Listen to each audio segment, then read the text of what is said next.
Phishing, the act of acquiring sensitive data through any electronic communications by pretending as a credible source, is called phishing. Phishing can be done by any of the following methods: redirection using localhost, redirection using server, base64 encoding, host file manipulation, and full screen API. Redirection using localhost.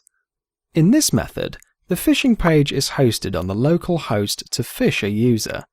Note: open htdocs folder on the XAMPP server and cut all its contents and paste it in a new folder on the desktop named as XAMPP Backup. Task: creating a phishing page for Facebook. Number 1. Open browser and type in facebook.com. Number 2.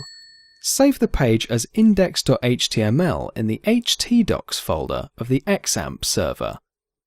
Number 3. Put this piece of code in a notepad and save it as mail.php in the htdocs folder of the XAMPP server. Number 4. Now open the index.html file with Notepad and search for the action attribute and change the URL to mail.php and save the file. Number 5. By opening command prompt and typing in ifconfig, get your internal IP and try accessing this IP from another system in your internal network. If another system is not accessible, open your browser and type in localhost.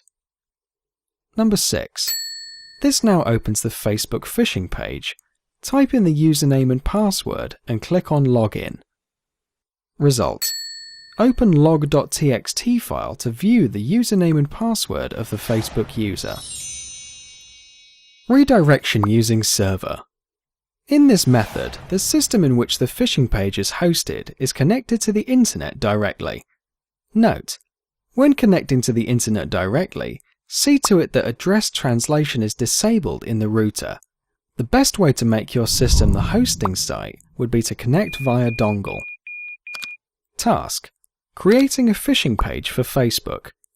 Number 1. Open the browser and type in facebook.com. Number 2. Save the page as index.html in the htdocs folder of the XAMPP server after deleting the existing contents in that folder. Number 3. Put this piece of code in a notepad and save it as mail.php in the htdocs folder of the XAMPP server. Number 4. Now open the index.html file with Notepad and search for the action attribute and change the URL over there to mail.php. Save this file. Number 5. Note your IP by visiting whatismyip.com and send this IP as a link to the victim. Number 6. Type in the username, password and click on Login. Result: open the log.txt file to view the username and password of the Facebook user.